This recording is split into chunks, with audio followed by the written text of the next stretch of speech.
हरे रामेति कृष्णेति नाम संकीर्तनं सदा लोकक्षेमाय कुर्वन्तं प्रेमिकं सद्गुरुं भजे। जय बोलो प्रेमिकेंद्र सद्गुरुनाथ महाराज की जय। सर्व संतनों की जय। राधे कृष्णा सखीஸ், இன்றைய தினம் நாம் ஸ்ரீ வம்சி அலி மகராஜ் இவருடைய சரித்திரத்தை பார்க்க இருக்கோம். இவர் பிருந்தாவனம் பர்சானா, இந்த பர்சானாவுடைய மகா ரசிக ஆச்சாரிய கோஸ்வாமி இந்த ஸ்ரீ வம்சி அலி மகராஜ். இவருடைய சரித்திரமும் இதோட சேர்த்து இவருடைய பிராணப்பிரிய சிஷ்யர் கிஷோரி அலிஜி இவருடைய சரித்திரமும் சேர்த்து பார்க்க இருக்கோம். நபா கோஸ்வாமி பக்தமால் ஜில என்ன சொல்றார் அப்படின்னா, ஸ்ரீ நாராயண மிஸ்ரி ஜி அப்படின்னு ஒரு மகா புருஷர் இருந்தார். இவர் 1525 ஆண்டு லாகூர்ல தோன்றினார். அந்த லாகூர் இப்போதைய பாகிஸ்தான்ல இருக்கு. இது யார் தோற்றுவிச்சா இந்த லாகூர் நகரம் அப்படின்னா, சாக்ஷாத் ஸ்ரீ ராமருடைய புத்திரன் லவகுச்சா இருந்தா இல்லையா, அந்த லவ்ஜியுடைய மூலமா ஏற்பட்டதுனால இந்த ஊருக்கு லாகூர் அப்படின்னு பேர். இவர் நவ்லா வம்சம் அப்படின்னு சொல்றா. அதுல இந்த சாரஸ்வத பிராமண குலத்துல தோன்றினார். இவர் பிரஜ்வாசம் பண்ணணும் அப்படின்ற இந்த உத்தேசத்துக்காக வேண்டியே மதுராவுல வசிச்சு வந்தார். நாராயண மிஸ்ரிஜியினுடைய பரம்பரையில தோன்றினவர் தான் இந்த பிரத்யும்ன கோஸ்வாமி மகாராஜ். இந்த பிரத்யும்ன கோஸ்வாமி மகாராஜ் பிருந்தாவனத்துல சிங்கார்வட் சமீபத்துல லலிதா குஞ்ச் அப்படின்னு இருக்கு, இப்போ பிருந்தாவனத்துல இருக்கு. அங்க தன்னுடைய சுவாமியான கிஷோரி ரமன்ஜிய வச்சுட்டு சேவா செஞ்சுட்டு அங்கேயே இருந்துன்னு வந்துட்டு இருந்தார். இந்த நாராயண மிஸ்ரி பரம்பரை அப்படின்னாலே ஒரு பெரிய பிரபாவம் உண்டு.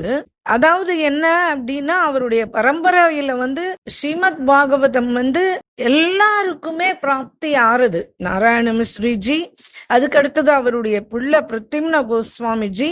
இவர் மகா பெரிய பாகவத ஆச்சாரியர். குல பரம்பரையினாலேயே இவருக்கு ஸ்ரீ பாகவதம் கிடைச்சது. இவருடைய பூர்வஜர்கள் எல்லாருமே இந்த நாராயண மிஸ்ரிஜி உள்பட விசேஷ ரூபத்துல ஸ்ரீமத் பாகவத கதா பிரவச்சனம் ரொம்ப நல்லா பண்ணுவார் அப்படின்னு சொல்லிட்டு ரொம்ப போற்றி இருக்கார். இந்த பக்தமால் ஜில இந்த நாபா கோஸ்வாமி ஜி, இந்த நவலா வம்சத்துல வந்தவர் தான் இந்த வம்சி அலி மகாராஜும். இந்த இவருடைய வேதம், ஆகமம், நிகமம், புராணம், அந்நிய தர்மசாஸ்திர சம்பந்தமான ரகசியங்கள் இவை எல்லாமே இந்த நவல வம்சத்துல உதிச்ச இவருக்கு கிடைச்சதோட இல்லாம, இந்த 9 நவதா பக்தி அப்படின்ற இந்த 9 பக்தியோட சேர்த்து 10வது பக்தி அப்படின்னு அவ சொல்லக்கூடிய அந்த பிரேம லட்சணா பக்தி, அப்படியே இவ இந்த பக்தி செஞ்சு கொண்டிருந்தார். இவரை சுகர் நாரதருக்கு சமமா சொல்றார். ஏன்னா இவருடைய தன்னுடைய அமிர்தமான வாணியினால பிரகஸ்பதி போல கேட்கிறவாளுக்கு ஞானத்தை அள்ளி வழங்கக்கூடிய வள்ளல் இவர். நாராயண மிஸ்ரி பாகவதம் சொல்ல வாய் திறந்த கங்க பிரவாகம் மாறி, மடை திறந்த வெள்ளம் மாறி அப்படியே பிரவகிக்குமா அவருடைய வாக்குலேந்து ஸ்ரீமத் பாகவதம். இதுக்கு நாபா கோஸ்வாமி சொல்றாரு, அவளுடைய அம்மாவுக்கு தான் நான் ரொம்ப என்னுடைய தன்யவாதத்தை தெரிவிச்சுக்கணும் அப்படின்னு சொல்றார். இதுல என்ன அப்படின்னா, இவர் இந்த நாராயண மிஸ்ரி பிரத்யும்ன கோஸ்வாமி மகாராஜுக்கு ஜென்மா கொடுத்தார். அதுக்கப்புறமா இவருடைய குடும்பத்துல பரம பாகவத சிரேஷ்டர் ஸ்ரீ வம்சி அலியும் தோன்றினார். இந்த நாராயண மிஸ்ரி என்ன பண்ணார், ஒரு தடவை நடந்து நடந்து நடந்து பத்ரிநாத்துக்கு போனார். அங்க சாக்ஷாத் நரநாராயணனுடைய தரிசனம் இவருக்கு கிடைச்சது. அவருக்கு பிரணாமம் செஞ்ச உடனே அவர் ஏதாவது வரம் கேட்டுக்கோப்பா அப்படின்னு சொல்லிட்டு சொன்னார். நரநாராயணர்கள் பிரத்யக்ஷமா எதிர்க்க தோன்றி உடனே இவர் என்ன கேட்டுட்டார் அப்படின்னா, எனக்கு பிரேம பக்தி வரம் ஒன்றுதான் வேணும், நான் வேற எதுவுமே கேட்கல. சரி அப்படின்னா நீங்க கொஞ்ச நேரம் இங்கேயே இருங்கோ, அப்படின்னு சொல்லிட்டு அவர் மறைஞ்சிட்டார். சரி, இவரும் அங்கேயே உட்கார்ந்துட்டு கொஞ்ச நேரம் நாமஸ்மரணம் பண்ணிட்டே இருந்தார். உடனே சுகதேவருடைய தரிசனம் கிடைச்சது.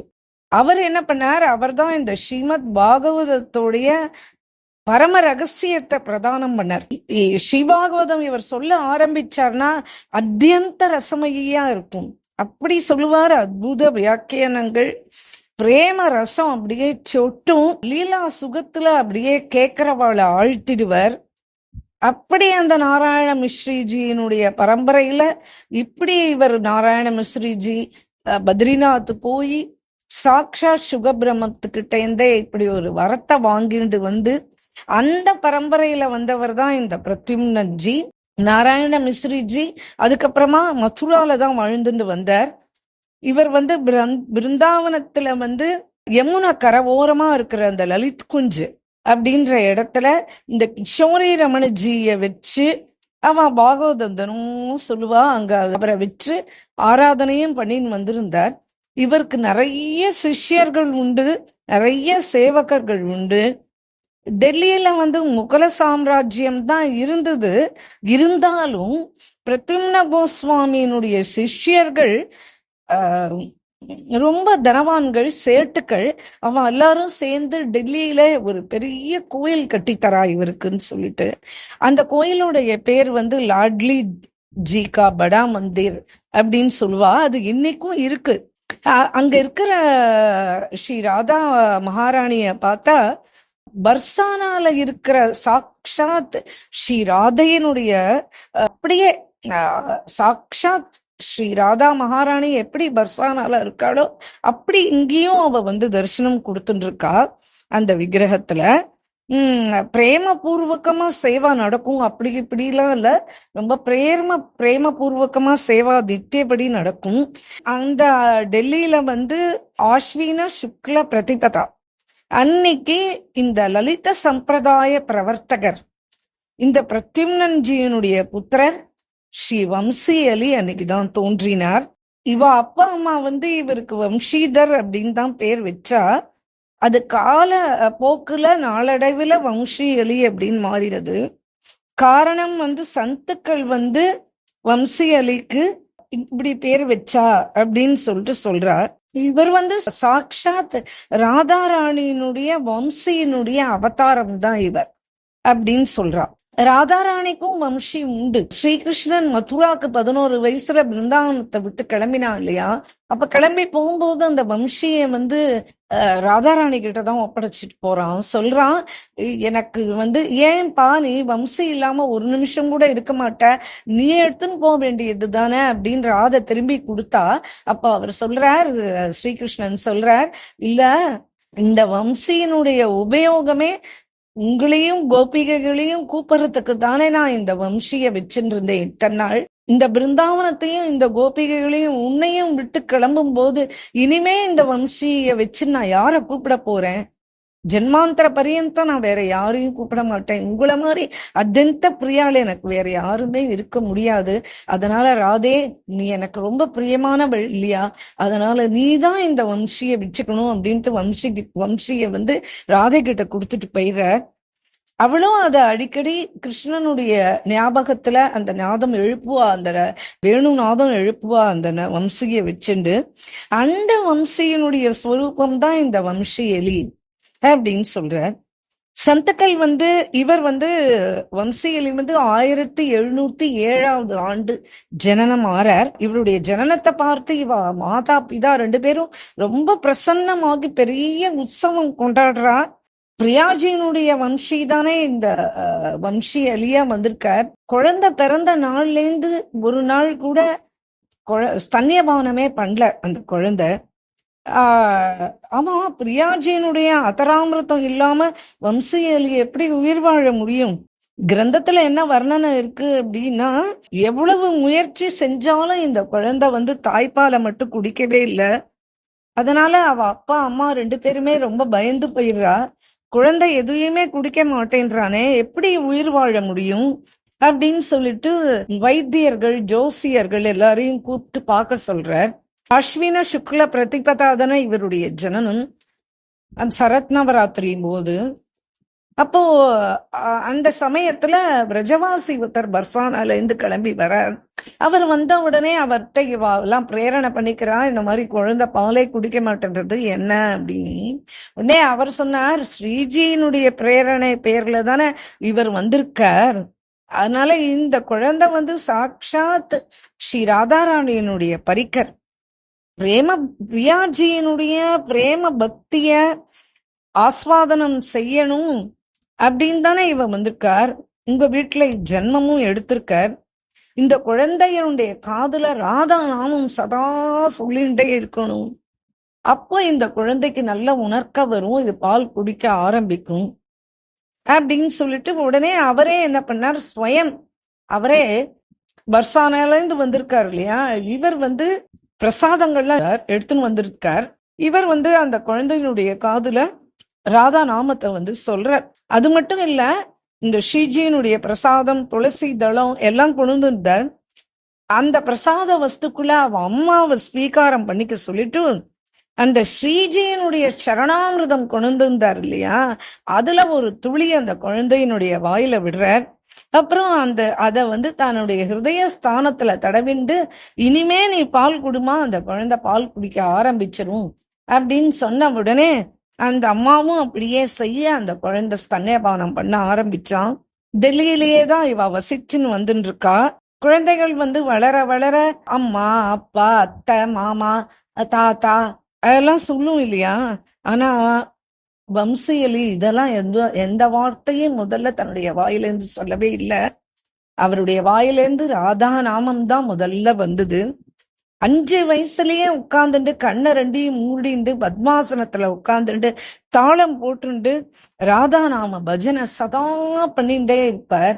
ராதா ராதா போலு பியாரே, ராதா ராதா போலு பியாரே, வஹா மதுர மங்களமயி ராதா, வஹா மதுர மங்களமயி ராதா, நாம பிரீத் யுக்த காரே, ராதா ராதா போல் பியாரே, ராதா ராதா போல் பியாரே அப்படின்னு பாட ஆரம்பிப்பார். எல்லா விளையாட்டுகளுமே ராதையினுடைய பேரை சொல்லிண்டு ராதாகிருஷ்ண யுகுலத்தை முன்னிட்டு தான் எல்லா விளையாட்டுகளும், குழந்தைகளோட விளையாட்டுகள்லாம் இருக்கும். அழகழகா சுந்தரமா பாடுவான். சின்ன வயசுல இருந்தே நாம நிஷ்டம் உண்டு. முதல்ல யாருக்குமே நாம நிஷ்டை தானே வேணும் அப்படின்றார் இவர். அதுக்கப்புறம் ரூப நிஷ்டா, அதுக்கப்புறம் லீலா நிஷ்டா, அதுக்கப்புறம் தாம் நிஷ்டா, இப்படி தானா ஏற்பட ஆரம்பிச்சிடும். சின்ன வயசுலயே இவனை பார்த்து இவ பெற்றோர் ரொம்ப சந்தோஷப்படுவார். ஏன்னா இவருடைய மேதாவித்தனம் அபாரமா இருக்கும். சம்ஸ்கிருதம், வேதம், புராணம், தர்க்கசாஸ்திரம் இதெல்லாத்தையும் அவர் படிச்சு நிபுணரா ஆயிட்டார் சின்ன வயசுலயே. வயசு 10 கூட ஆகல, அதுக்குள்ளேயே அவ்வளவு எல்லாத்தையும் கத்துண்டு நிபுணராயிட்டார். யமுனையிட ரொம்ப பிரியன் ஜாஸ்தி உண்டு. பிரதிதினம் யமுனையில டெல்லியில இருக்கிற நிகாம்போத் காட் அப்படின்னு ஒரு காட், நிகம்போத் காட்னு, அங்க போய் ஸ்நானம் பண்ணுவார். அங்க யமுனா ஸ்நானம் பண்ணிட்டு பூஜை, அதுக்கப்புறம் அந்த மணல் திட்டுலயே உட்காந்து சாதனா பண்ணுவார். அப்புறம் திரும்பி லாட்லி மந்திருக்கு வருவார். அங்க ஸ்ரீமத் பாகவத கதை பிரதிதினம் சொல்லுவார். அப்படி சொல்லுவார், சுவாசத்துக்கு சுவாசம் ராதே ராதே ராதே ராதே ராதே ராதே அப்படியே சொல்லிண்டே இருப்பார். இப்படி பிரதிதினம் யமுனா ஸ்நானம், ராதா நாமம், ஸ்ரீ பாகவதம் இத ஒரு பெரிய நியமமா வச்சுட்டு இருந்தார். குழந்தைக்கு 10-11 வயசு தான் ஆறுது. ஆனா இப்படி ஒரு நியமனமான வாழ்க்கை வாழ்ந்துட்டு இருக்கு. ஒரு தடவை என்ன ஆச்சு, அவ அப்பா பிரத்யும்ன கோஸ்வாமி ஜெய்ப்பூர் ராஜா கிட்ட எல்லாம் அவர் சர்வசகஜமா போய் அங்கெல்லாம் பாகவதம் எல்லாம் சப்தாகம் பண்றது முடியும். அப்பா ராஜா கிட்ட இருந்து ஒரு நிமந்திரணம் வந்தது. சரி, ஜெய்சிங் ராஜா தன்னுடைய பையன் இப்ப 12 வயசு ஆயிடுத்து வம்சியலிக்கு, நீயும் வாப்பா அப்படின்னு குழந்தையும் சேர்த்து கூட்டிட்டு போறார் அரண்மனைக்கு. பிருந்தாவனத்துல ஜெய்ப்பூருக்கு தானே இவா போறா. அந்த ஜெய்ப்பூர்ல பிரதம டாக்கூர் இந்த ரூப கோஸ்வாமி பிரகடனம் செய்த ஸ்ரீ கோவிந்த் ஜி அவர் வந்து எல்லாம் இந்த யவனர்களுடைய ஆக்கிரமணம் ஆச்சு இல்லையா, அந்த சமயத்துல இந்த அவுரங்கசீப்னுடைய காலத்துல இந்த கோவிந்த் தேவ்ஜி ஜெய்ப்பூர் போனவர் இன்னும் இன்னைக்கு வரைக்கும் அங்கதான் இருந்துட்டு இருக்கார். கோவிந்த் தேவ்ஜி கோயில்ல வந்து சதா சத்சங்கம் நடந்துட்டே இருக்கும். ஒண்ணு ஸ்ரீபாகவதம் இல்லைன்னா பக்த சரித்திரம், இது நடந்துட்டே இருக்கும்.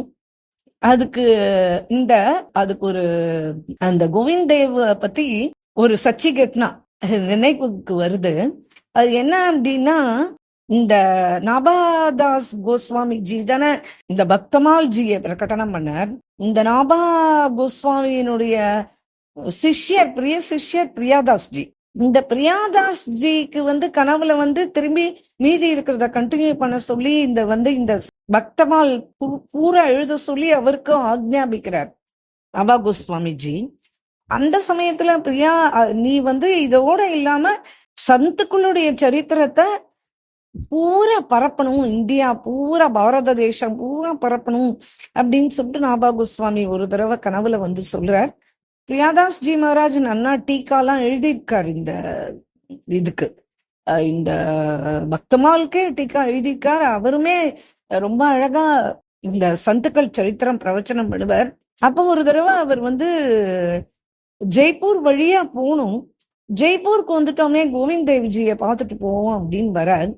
அப்ப அந்த சமயத்துல ஒரு சத்சங்கமும் இல்லை. அந்த சமயத்துல உடனே அந்த ஊர்ல இருக்கிறவாள்லாம் சொல்றா, நாங்க பாகவதம் தினம் கேட்போம், இப்ப எந்த சத்சங்கமும் இல்ல, நீங்க கொஞ்ச நாள் இருந்து எங்களுக்கு இந்த சந்த சரித்திரங்கள் சொல்லுங்கோ, எங்களுக்கு பக்தமால்ஜி கேட்கணும்னு ரொம்ப ஆசையா இருக்கு அப்படின்னு எல்லாரும் ரொம்ப வற்புறுத்தின உடனே பிரியாதாஸ் ஜி என்ன பண்றார், சரி இன்னும் நம்ம போறதுக்கு இன்னும் 1 மாச காலம் இருக்கு, அந்த 1 மாச காலத்துக்கு அப்புறம் தான் அந்த கால்னால வந்து பிரவச்சனம் இருக்கு, அதனால அதுக்கு முன்னாடி நம்ம இங்க வந்து நம்ம பண்ணுவோம் அப்படின்னு, இது பகவானுடைய இஷ்டம் போல இருக்கு அப்படின்னு நினைச்சிட்டு இவா சந்த சரித்திரம் கேட்கிறாளே அப்படின்னு பக்தமால்ஜிய வரிசையா ஒரு சரித்திரமா சொல்லிண்டே வர.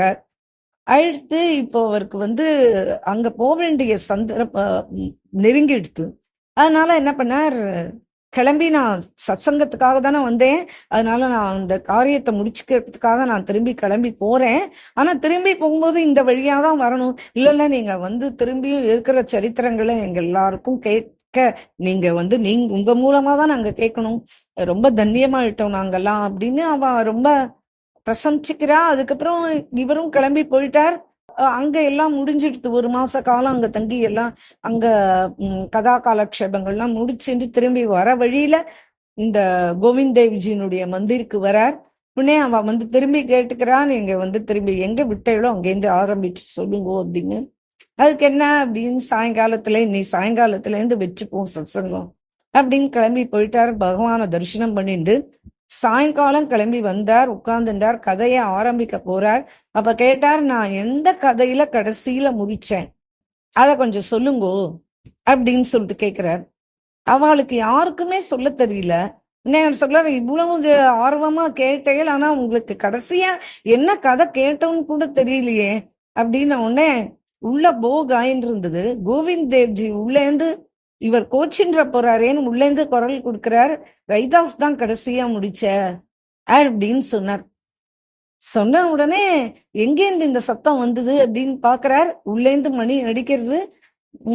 தரைய விளக்கினா அவர் உடனே ரைதாஸ் சரித்திரம் தான் கடைசி சரித்திரம் நீ சொன்னது அப்படின்னு பகவான் திருவாய் மலர்ந்து அருள்றத அங்க இருக்கிற பக்தர்கள் பிரியாதாஸ்ஜி எல்லாருமே பாக்குறா, அப்படியே அசந்து போயிடுறா. ஆஹா, இது என்ன அற்புதம், பகவானே கேக்குறானா அப்படின்னு. உடனே பகவான் சொல்றான், நான் தான் முதல் ஸ்ரோதா, நான் பாகவதத்தை விட பக்தாள் சரித்திரத்தை தான் ரொம்ப விரும்பி கேட்பேன், நான் தான் பிரதம ஸ்ரோதா இதுக்கு அப்படின்னு பகவான் திருவாய் மலர்ந்து எழுதின உடனே பிரியாதாஸ்ஜியினுடைய மனசுல இருந்த அந்த கவலை மறைந்துடுத்து. ஏன்னா இதை நம்ம செஞ்சுட்டு இருக்கோமே, இது சரியா தப்பா அப்படின்னு ரொம்ப நாள் அவர் குழம்பிட்டு இருந்தார். ஆனா பகவானுக்கே பிரியமானது பக்தாளுடைய சரித்திரம் தான், நான் தான் அங்க முதல் ஸ்ரோதாவா இருப்பேன் அப்படின்னு பகவான் சொன்னாட்டு அப்புறம் என்ன, அதுவும் சாக்ஷாத் கோவிந்த் தேவ்ஜி தன்னுடைய தருவாயினால சொன்னவனே பிரியாதாஸ்ஜி சொல்றார், இல்ல இனிமே என்னுடைய வாழ்க்கை பரியந்தம் முடியற வரைக்கும் எப்படி ஸ்ரீபாகவதம் சொல்றேனோ அந்த மாதிரி நான் சத்துக்கள் சரித்திரத்தை விடவே மாட்டேன், நான் சொல்லிட்டு தான் இருப்பேன். எனக்கு இன்னைக்கு சாட்சாத் பகவானே தன்னுடைய திருவாயினால நான் தான் பிரதம ஸ்ரோதா அப்படின்னு சொல்லிட்டான் அப்படின்னு சொல்லிட்டு அந்த பக்தமாளுக்கு பகவான் கொடுத்த பெரிய பிரேரணை அங்கீகாரம் ஜெய்ப்பூர்ல ஸ்ரீ கோவிந்த் தேவ் கிட்ட இருந்து. அப்படி இவா 2 பேருமா கிளம்பி, வம்சி அலியும் பிரத்யும்ன கோஸ்வாமியுமா கிளம்பி கோவிந்த் தேவ்ஜி மந்திருக்கு வரா. அந்த ஸ்ரீபாகவதம் கதை நடந்துட்டு இருக்கு. ஸ்வயம் ராஜா உட்கார்ந்து ஸ்ரீபாகவதம் கேட்பார். அந்த சமயத்துல இவா போயிருந்தா. உடனே அங்க நிறைய பண்டிதாள்லாம் உட்கார்ந்துட்டு இருக்கா. பிரத்யும்னன்ஜி ராஜாவை பார்த்தார். ராஜா பிரணாம் பண்ணார். இவரை பார்த்த உடனே ஆசனம் போட சொல்லி கேட்டுட்டார். அவளுக்கு ஆசனம் கொடுத்து அவளை உட்கார சொன்னார். கதை விஸ்வாம் ஆயிடுத்து. அது முடிஞ்ச உடனே ராஜா, எனக்கு ஒரு பிரச்சனம் இருக்கு, இந்த பண்டிதாள்லாம் இதுக்கு பதில் சொல்லணும் அப்படின்னு சொல்றார்.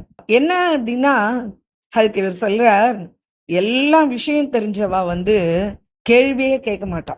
ஒண்ணுமே தெரியாதவளுக்கு கேள்வியே கேட்க தெரியாது, அதனால அவளும் கேள்வி கேட்க மாட்டா. அப்புறம் குருநிஷ்ட நாமநிஷ்ட இப்படி இருக்கிறவா அவளும் எந்த கேள்வியும் கேட்க மாட்டா. ராஜா நல்ல ஸ்ரோதா தான். அவர் கேட்கிறார். இப்போ தசமஸ்கந்தம் ஆரம்பத்துல நீங்க கிருஷ்ண ஜனனம் சொல்லும் போது கிருஷ்ணன் கையில சங்கு சக்கரம் கதா பத்மத்தோட வந்தார் அப்படின்னு நீங்க சொல்றேன். அதுக்கப்புறம் கிருஷ்ணன் சாந்திபினி ஆசிரமம் உஜ்ஜயினில ஆச்சாரியர்கிட்ட படிக்க போனாரு. 64 நாள் இருந்துட்டு 64 கலை கத்துண்டாரு இல்லையா. அப்புறம் அவர் ஏதாவது குருதட்சிணை கொடுக்கணும் அப்படின்னு சொல்லிட்டு இது பண்ண உடனே அப்ப இந்த குருநாதர் என்னுடைய இறந்து போன குழந்தைய மீட்டு தர முடியுமா அப்படின்னு கேட்டார் கிருஷ்ணரை. உடனே கிருஷ்ணனும் பலராமனுமா கிளம்பி போய் அந்த குழந்தைய மீட்டு தரத்துக்காக கிளம்பி போறா இல்லையா. அப்ப இந்த பாஞ்சஜன்யன்ற அந்த சமுத்திரத்துல போய் அங்க போய் பாக்குறா. அந்த பஞ்சஜன்யன்ற ராட்சசன் கிட்ட கேளுங்கோ அப்படின்றா. அப்புறம் அந்த பஞ்சஜன்ய ராட்சச வதம் பண்ணிட்டு அந்த பாஞ்சஜன்ய சங்க எடுத்து கையில வச்சுட்டார். அப்புறம் காராகிரகத்துல கிருஷ்ணன் பிரகடனம் ஆகும் போதே சங்கு சக்கரம் இருந்ததுன்றே. இப்ப குருகுலம் வாசம் முடிச்சு குருதட்சிணை கொடுக்கும் சமயத்துல அந்த பாஞ்சஜன்யனை சம்ஹாரம் பண்ணிட்டு கையில பாஞ்சஜன்யம் சங்கு வச்சுட்டாரு. இது எப்படி 2 சங்கு வந்தது அப்படின்னு கேட்ட உடனே பண்டிதாள் யாருமே வாயை திறக்கல. உடனே பிரத்யும்ன மகாராஜ் சொன்னார், வம்சி அலி, நீ இதுக்கு என்ன பதில் சொல்றப்பா அப்படின்னு கேட்டார். உடனே அதுக்கு வம்சி அலி அப்ப 11 வயசு தான். உடனே வம்சி அலி தன்னுடைய திருவாய் மலர்ந்து சொல்றார், பகவானுடைய ஆயுதங்கள் பகவானை விட்டு என்னைக்குமே அகலாது. அவை பகவானுடைய பார்ஷதர்கள் தான். ஒரு தடவை இந்த சங்குக்கு சாபம் வந்தது. அது அந்த சங்கினுடைய ஒரு அம்சம்தான் தைத்தியனா ஆச்சு. அது சமுத்திரத்துக்குள்ள போய் இருந்தது. இப்ப பகவான் சமுத்திரத்துக்குள்ள போய் அந்த பாஞ்சஜன்ய அரக்கனை சம்ஹாரம் பண்ணணும். அவன் உத்தாரணம் ஆயிட்டான். அந்த சங்குனுடைய ஒரு அம்சம் தானே அது திரும்பி பகவானுடைய கையில் இருந்த அந்த ஆயுதத்தை வச்சிருந்தார அந்த சங்கு கூட போய் சேர்ந்து நிறுத்து. அவ்வளவுதான். இத கேட்ட உடனே ராஜா ரொம்ப பிரசன்னம் ஆயிட்டான். இந்த ராஜாக்கு ரொம்ப சந்தோஷமாயிடுத்து. எப்படி இவ்வளவு அழகா இந்த குழந்தை இப்படி ஒரு வியாக்கியானம் சொல்றதே அப்படின்னு சொல்லி கேட்ட உடனே, இப்படிப்பா அப்படின்ன உடனே அதுக்கு இவர் வம்சியலியனுடைய அப்பா ஜி மகாராஜ் சொன்னார், ஸ்ரீபாகவதம் மட்டும் பாகவத டீக்கா இல்லாம அந்த டீக்காவை படிக்காம பாகவதத்தினுடைய முக்கியமான நுணுக்கங்கள் அந்த முக்கியார்த்தங்கள் அது ரொம்ப கோபனீயமானது. அது புரியாது. எத்தனை தடவை கேட்டாலும் சுகதேவருடைய பாஷையில அது சமாதியினுடைய பாஷை இல்லையா. பக்ஷித் ராஜா 7 நாட்கள் 24 மணி நேரமும் 168 மணி நேரம் கேட்டிருக்காரு. நாம் ஒரு 7 நாள் 3 மணி நேரம் 21 மணி நேரம் தான் அதை கேட்டோம். பரீட்சித் நிரந்தரம் அதையே கேட்டிருந்தார். ஜீவகோஸ்வாமி ஷட்சந்தர்பம்ன்ற கிரந்தத்துல அவர் பாகவதர் டீக்கா எழுதியிருக்காரு. ரூப கோஸ்வாமி அவரை தனியா ஒரு டீக்கா எழுதியிருக்காரு. விஸ்வநாத் சக்கரவர்த்தி அவரது தலைமையில வச்சு கொண்டாட வேண்டிய ஒண்ணு அவருடைய வியாக்கியானம். அவர் எழுதியிருக்கார், டீக்கா எழுதியிருக்கார். ஸ்ரீதர ஆச்சாரியார் அவர் டீக்கா எழுதியிருக்கார். ஸ்ரீ வல்லபாச்சாரியார் சுபோதினி வியாக்கியானம் எழுதியிருக்கார். இப்படி அதி அற்புதமா இருக்கும். ஒரு டீக்காக்கு மேல ஒரு டீக்கா, இத்தனை டீக்காக்கள் இருக்கு. டீக்கா ஞானம் இல்லாம சிவாகவதம் யாராலையும் சொல்லவே முடியாது. ஏன்னா இது பாகவதம்ன்றது பகவானுடைய வீடு. அந்த வீட்டுக்கு சுவாமி ஷியாம் சுந்தர், அந்த சுவாமினி ராதிகாஜி, அவளுடைய குழந்தைகள் தான் இந்த ஆச்சாரிய கணங்கள். ஸ்ரீபாகவதம் சொல்றவா ரசிக ஜனங்கள் இவெல்லாம் தான் அவளுடைய குழந்தைகள். அதனால வீட்டுக்கு உள்ள எங்க என்ன எப்படி இருக்கு, எப்படி வச்சிருக்கா அப்படின்றத அந்த வீட்டினுடைய முதலாளி அந்த சுவாமினி தான் சொன்னாதானே தெரியும். ஞானத்தையும் எதை வேணா திருடிடலாம் ஒரு வீட்டுக்குள்ள போய், ஆனா ஞானத்தையும் பிரேமையும் யாராவது திருட முடியுமா?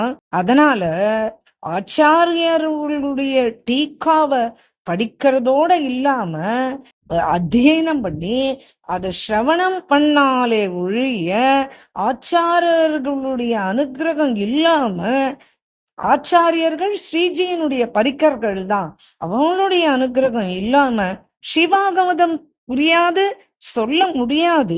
அதனால ஆச்சாரியர்கள் பகவானுடைய பரிக்கர்கள் தான் அப்படின்னு சொல்லிட்டு ரொம்ப அழகா பிரத்யும்ன கோஸ்வாமி இதுக்கு மேல பேசி முடிக்கிறார்.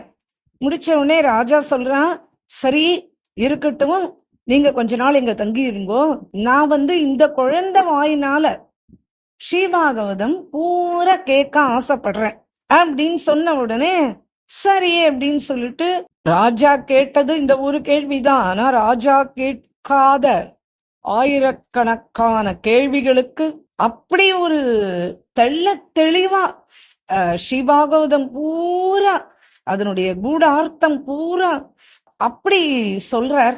சொன்ன உடனே ராஜா ரொம்ப சந்தோஷப்பட்டுக்கிறார்.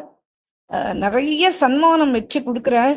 சந்துக்கள் மூலமா ஸ்ரீபாகவதம் கேட்கறது தான் வாழ்க்கையினுடைய பரம லாபமே. அதுக்கப்புறமா திரும்பி இவா கிளம்பி டெல்லிக்கு வந்தா. இவருக்கு இப்ப 15 வயசு ஆயிடுத்து. வம்சியலிக்கு பெற்றோர்கள் இவருக்கு விவாகம் பண்ணி வச்சுட்டா. இவருடைய 20வது வயதுல இவருக்கு புண்டரீகாட்சன் ஒரு ஆண் குழந்தை பிறந்தது. அதுக்கப்புறம் இவருடைய 28வது வயசுல இவ அப்பா காலமாயிட்டார்.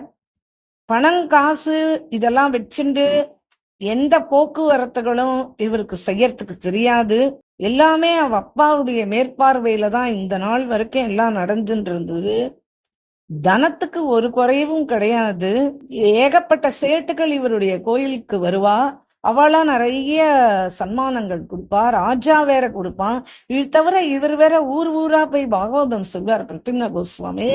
அதுல வேற வரும். இப்படி தனத்துக்கு எந்த குறையும் கிடையாது. ஒத்தத்திற்குள்ளேயும் பகவான் ஏதோ ஒரு யோகியதை ஒண்ணு பகவான் கொடுத்து வச்சிருப்பான். யார் யார எந்தெந்த காரியம் எதை வச்சு எப்படி பண்ணணும்ன்றது அந்த பகவானுக்கு மட்டும்தானே தெரியும். அது குருவுக்கும் பகவானுக்கும் தான் தெரியும். அப்போ இவர் சொல்றார், இது சொல்லிண்டே வரும்போது எனக்கு நவதீப் தாம்ல படே பாபாஜின்னு ஒருத்தர் இருந்தார். நிறைய பேருக்கு இன்றைய வரைக்கும் அவர் தான் குரு. படே பாபாஜி அவருடைய சரித்திரம் பின்னாடி பார்ப்போம். ரொம்ப அதி அற்புதமா இருக்கும். அவருக்கு சக்கிமாஜி அப்படின்னு சொல்லிட்டு ஒரு சிஷ்யா இருந்தா. குருதேவர் என்னென்ன ஆக்ஞாபிக்கிறாரோ, நவதீப் தாம்ல இருந்தா என்னென்ன ஆக்ஞாபிக்கிறாரோ அது எல்லாத்தையும் இந்த சக்கிமாஜி பண்ணிடுவா. ஜீவன் பூரா ஒரு நாள் தவறாம ஒரு நாளைக்கு 200 பேர் 250 பேருக்கு ஸ்வயம் சமையல் செஞ்சு போடுவா. அடுப்பு அணையவே அணையாது. சதா அந்த அடுப்பு எரிஞ்சுட்டேதான் இருக்கும். படே பாபாஜி கூப்பிடுவார் காலையில, இன்னைக்கு 200 பேர் வருவா, இன்னைக்கு 300 பேர் வருவா, இவ வருவா அவ வருவா அப்படின்னு சொல்வார். அவ்வளவுதான். உடனே நேரா போவா. பூரி மால்புவா, தால், சாக், சாவல் எல்லாம் பண்ணுவா. உட்காந்துட்டு பண்ணி சமையல அழுக்காம ருசியா பண்ணி போடுவா. வரவா இருக்கலாம். இவரை லலிதா தாசி அப்படின்னு தான் கூப்பிடுவா. இந்த சக்கிமாஜிய லலிதா தாசின்னு தான் கூப்பிடுவா. அங்க இருக்கிறவாள்லாம், ஹரே லலிதா தாசி, தினம் பூரா இப்படியே அடுப்படியில உட்காந்து சமைச்சுட்டே இருக்கியே, உன் கண்ணெல்லாம் குருடாதான் போறது, இப்படி விறகு பக்கத்துல இப்படி உட்கார்ந்துட்டு இப்படி கண்ணுல ஜலத்தை விட்டுண்டு இப்படி நீ பண்றியே, பஜன்லாம் செய்ய மாட்டியா அப்படின்னு யாராவது அவளுக்கு ரொம்ப வேண்டியவா வந்து கேட்பா அந்த ஊர்க்காரா. அப்போ சக்கிமாஜியினுடைய கண்ணெல்லாம் அப்படியே குளமாயிடும். அதுக்கு அவ என்ன பதில் சொல்வா தெரியுமா? அடுப்படையில உட்கார்ந்துட்டு இருந்தா அப்படிதான் இருக்கும், அதுக்கு என்ன இப்போ, கண் போனாலும் நான் என் கடமையை செய்யறத விடமாட்டேன், எனக்கு கண்ணு கொஞ்சம் தெரியறதே போதுமே. சூர்தாஸ், பிலுவங்கல்ஜி இவெல்லாம் நேத்திரஹீனர் தானே, ஆனா பஜனை எப்படி பண்ணா அவள்லாம். சரி நீ எங்க பஜனை பண்ற அப்படின்னு அவ கேட்பா. உடனே சக்கிமாஜி சொல்வா, பஜனை செய்யறதுனால என்ன லாபம், என்ன பலன்? பஜனையினுடைய பலன் சேவா பிராப்தமாகும், அதுதானே. இப்போ எனக்கு பிராப்தம் ஆயிருக்கிறது, இந்த நித்திய யுகல தம்பதிகளுக்கு நான் சேவா பண்ணின்னு தானே இருக்கேன், வர யாத்திரிகளுக்கு வரவாளுக்கு நான் சமைச்சு போட்டுன்னு தானே இருக்கேன். இந்த சேவா போராதா எனக்கு பகவான் கொடுத்தது, என் குருநாதர் எனக்கு கொடுத்திருக்கிறது இது போராதா எனக்கு அப்படின்னு கேட்பா. எனக்கு ஒண்ணு புரிஞ்சுக்கோங்க, எது நடக்கிறதோ அது குரு ஆக்ஞையினாலையும் குருவனுடைய சாமர்த்தியத்தினாலையும் தான் இதெல்லாம் நடக்கிறதே கண்டு என்னுடைய பிரத்யேக சாமர்த்தியத்தினால எதுவுமே நடக்கலையே. நான் பிரியா பிரீத்தம் சுக அதை விட பெருசா என் குருநாதனுடைய முக மலர்ச்சி, இதுக்காக தான் நான் இருக்கேன். மகாத்மாக்கள்லாம் வரா, சந்து ஜனங்கள் வரா அப்படின்னா அவ அவ்வளவு களைச்சு போய் வரவாளுக்கு ஆகாரம் தானே முக்கியம். எனக்கு குருதேவனுடைய வச்சனத்துல நம்பிக்கை இருக்கு. நான் ராப்பகல் சமையல் பண்றேன், பரிமாறுறேன், ஆனா இதெல்லாம் என்னுடைய முக்கியமான வேலையா இல்ல, இது என்னுடைய சந்தோஷமா கருதி என் குருநாதனுடைய மன சந்தோஷத்துக்காக நான் நடந்துட்டு இருக்கேன். இன்னைக்கும் அந்த குடிசை நவதீப் தாம் போனா, அந்த சக்கிமாஜியினுடைய குடிசை நம்ம இன்னைக்கும் போனா அங்க போய் தரிசனம் பண்ணலாம். இப்படி காலையிலேருந்து ராத்திரி வரைக்கும் சேவை பண்ணிட்டே இருப்பா, சமைச்சு போட்டுட்டே இருப்பா, தானே எழுந்து பரிமாறுவா. அப்படி ஒரு பொறுமை. இப்படி பண்ணி பண்ணி பண்ணி ராத்திரியே வந்துடும். வயசு கொஞ்ச நஞ்சம் இல்ல, ரொம்ப வயசு ஆயிட்டு. அஷ்டாயாம சேவை நடக்கும் அங்க. ஆனாலும் அவரால் ஒரு சேவைக்கு சயன ஆர்த்திக்கு கூட போக முடியாது, இவரால கலந்து கொள்ள முடியாது. அப்போ ராத்திரி 11 மணிக்கு எல்லா வேலையும் முடிஞ்சு சமையல் உள்ள நன்னா அலம்பி விட்டு எல்லாம் ரெடி ஆன உடனே இந்த அம்மாவை குளிப்பா. குளிச்சுட்டு ராத்திரி 11 மணிக்கு தன்னுடைய தலைமுடி பின்னி அந்த முடியில என்ன பண்ணுவா, ஒரு கயிறை கட்டி அத மேல இருக்கிற நாதங்கியில முடிச்சு போட்டு சேர்த்து வச்சிருவா. ஒரு காலையில இருந்து ராத்திரி வரைக்கும் வேலை செஞ்சதுனால ஆயாசமா, அதனால தூக்கம் வந்துருட்டுன்னா துணியிடப்படாதே, அப்புறம் பஜனை சேவா நஷ்டமாயிடுமே அப்படின்றதுக்காக வேண்டி அப்படி ஒரு தூக்கம் வந்ததுன்னா அது தலை இப்படி ஆடும் போது அந்த மேல இருக்கிற நாதங்கியில பிடிச்சு அப்படியே இழுக்கும், அப்படியே முழிச்சுடுவா. முழிச்சுட்டு பஜனை பண்ணுவா.